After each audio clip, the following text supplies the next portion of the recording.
Assalamu alaykum barliq Sharq Turkistonlik qarindoshlar. Hammanglarniki mush vaqtinglar xayrlik bo'lsin. Bugungi so'zlab qilishimning sababi, ya'ni ekranga chiqib qilishimning sababi xalqimizni bo'libmi Amerikadagi mushu Washington DC, Virginia atrofidagi qarindoshlarimizningki qarindoshlarimizni jiddiy bir namoyish uqtirishiga, namoyish chaqiriq qilish uchun chiqdim. Mazmunda deyilgandek, bu namoyish chaqirishimizning sababi Turkiyaninki, ya'ni Turkiya hukumatininki Sharq Turkistonga xiyonatiga, Sharq Turkistonga bo'lgan xiyonatiga qarshi, ya'ni xiyonat harakatlariga qarshi e'tiroz bildirish uchun namoyish qilamiz. Xo'sh, endi nima uchun buni qilamiz deganda, ko'pinchanglarninki, ya'ni bo'libmi Turkiyadagi qarindoshlarimizning xabari bo'lganidek, mushu 6-oyning 3-dan tortib 6-oyning 5-gacha, ya'ni atidan tortib 5-gacha Turkiyaninki tashqi ishlar ministri Hakan Fidan apandim Xitoyni ziyorat qiladi. 3-yillarda Xitoyni ziyorat qilib va Xitoyninki jallod amaldorlarining qatorida Chen Wingchen. Ya'ni Chen Wingchen kim desanglar, sobiq Xitoyninki sobiq Enchuanbuninki boshlig'i. Hozir u Xitoy Kompartiyasiningki Politbyuroninki umumiy Xitoyni boshqaradigan Politbyuroninki siyosiy va qonuniy ishlar, ya'ni bexatarlikka va istixborotga aloqador eng yuqori darajalik vakili desak bo'ladi Xitoylarninki. Shuning bilan kurashadi ekan. Chen Wingchen shu 22-may bilan 26-may atrofida Sharq Turkistonga berib, ziyorat qilib, bo'libmi Urumchiga ziyorat qildi. Undan keyin Qashqarga va G'uljiga, ya'ni Sharq Turkiston Jumhuriyatlarininki poytaxtlariga ziyorat qilib bo'lgandan keyin Xitoy amaldorlariga buyruq qildi. Bu irqiy qirg'inchilikni davom qilasan, ya'ni shu atalmish terrorizm qarshi turish qalpiqi bilan bu irqiy qirg'inchilikni davom qilish kerak, buni to'xtatmaymiz. Ya'ni bu Sharq Turkistondagi bu xalqni qirib bo'lmaguncha biz to'xtamaymiz degan mesajni, buyruqini berdi. Va bu Hakan Fidanninki buning bilan ko'rishishi albatta biz uchun bir xayr bir ish emas. Biz uchun noxayr bir ishlarni qildiganligi tufaylidan va Turkiyaninki 97-yildan tortib hozirgacha o'zgarmas Xitoyparast tutumi tufaylidan bu namoyishni qilishimiz bizningki insoniy majburiyatimiz, Sharq Turkistonlik majburiyatimiz. Hech narsa qilolmasakmi, qarshiligimizni bu xoinliklarga, bu xiyonatga bizningki ko'z yummaydiganligimizni bildirish bizning majburiyatimiz.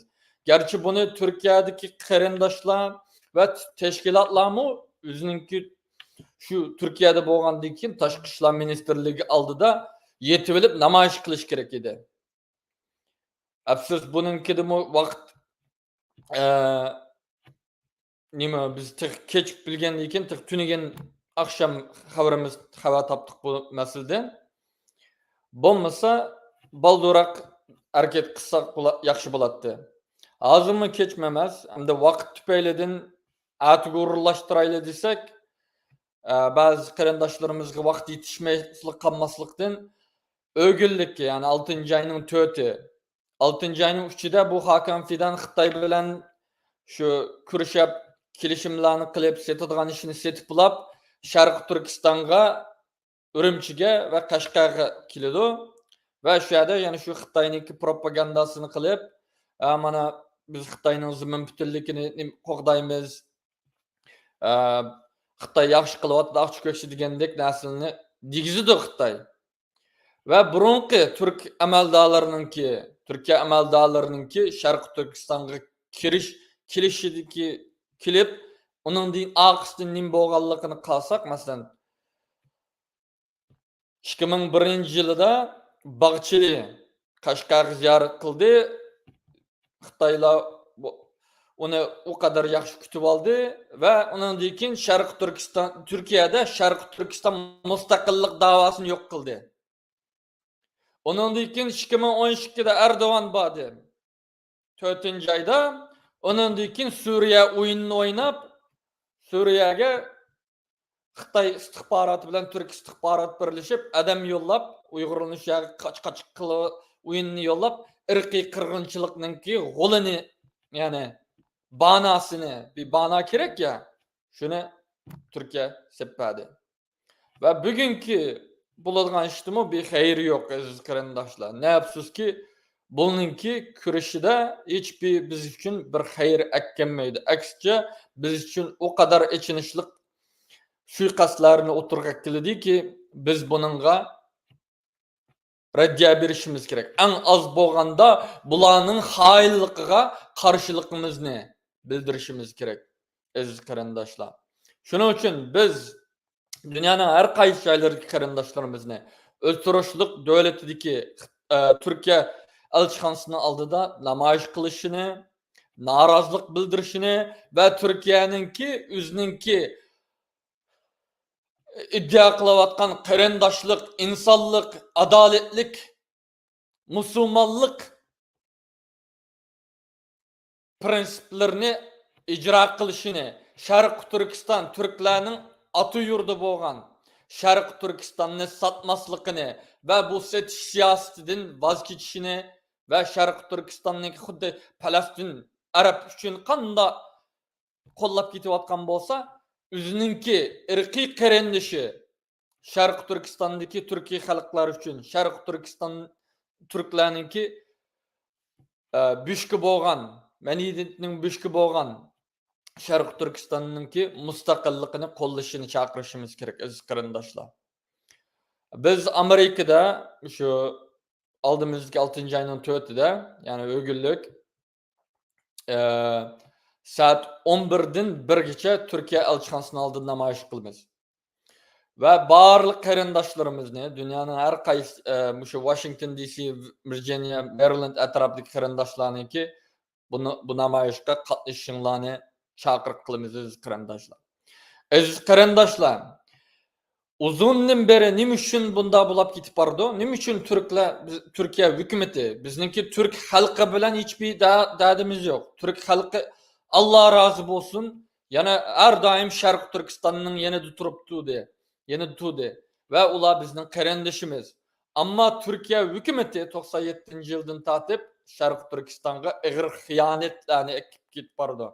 Ve bugünkü devam kılavatkan ırkı kırgınçılıknınki Xitaydan kalsa en çok büyük rol oynavatkan Türkiye hükümeti. Şunun için biz bu hükümetke narazılıkımızı bildirişimiz gerek ve bu hainlik hareketlerini to'xtatishini chaqiriq qilishimiz kerak. Bu bizning majburiyatimiz qarindoshlar. Nima uchun Turkiya bunda qilib ketaverpardi? Chunki hozir qadar birmi tashkilot bo'lsin, lider bo'lsin veya ki başka narsa bo'lsin, bizim faaliyetçilerden nima bo'lsin, Turkiyaniki bu hainlikini, Türkiye hükümetininki Şarkı Türkistan'a bo'lgan xiyonatini eyiplemedi, karış çıkmadı. Amma narsaga voy qarindishim deb qolsa, ha deb voy hocam, amirim, abim, reisim deb payagen siri bizni qiravatdi. Bizni qirg'in qilayotgan, bizni ishg'ol qilayotgan, bizni dunyoning yeryüzüdün yo'qotaman deyotgan Xitoy tajovuzchilari bilan birlikda hamkorlik qilyotdi. Va ig'ir bir istihbarat o'yinini yaqinda o'ynashninki signalini Turkiya beryotdi. Bizga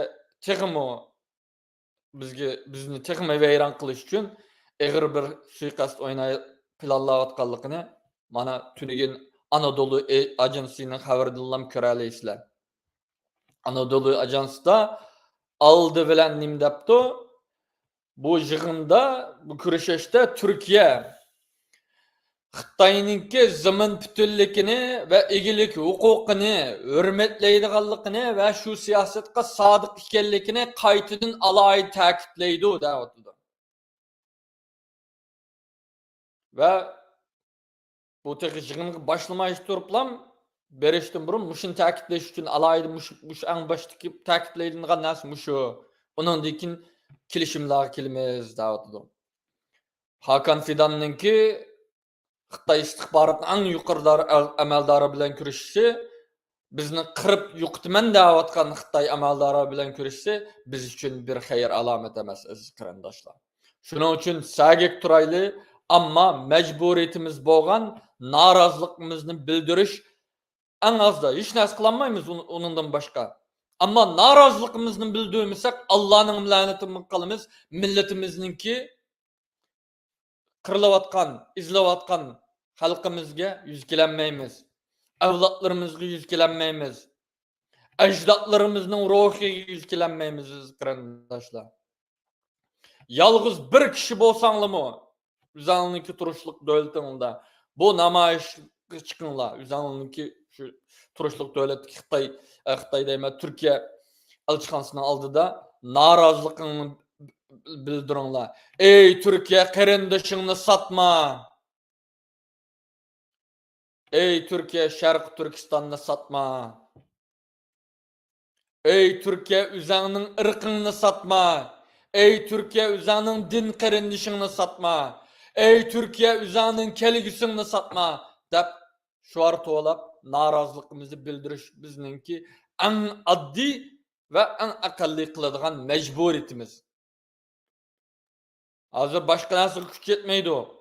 Bunu biz bildirişimiz gerek aziz qarindoshlar. Shuning uchun yana ta'kidlaydiganim, dunyoning har qaysi joylaridagi qarindoshlarimiz bu namoyishni qilishinglarni chaqiriq qilaman va Amerikadagi shu Washington, Virginia, Maryland atrofidagi qarindoshlarga oldimizdagi seshanba kuni soat 11 dan 1gacha Washington DC'dagi Turkiya elchixonasining oldida norozilik namoyishi olib beramiz. Ve sizlerinki qatnashinglarni, atrofingdagi qarindoshlaringlarni, do'stlaringlarni, hatto agar hozir ta'til vaqti kelgan bo'lsa maktablar bolalaringlarni chiqib bu norozilik namoyishiga qatnashishinglarni chaqirib qolaman. Rahmat.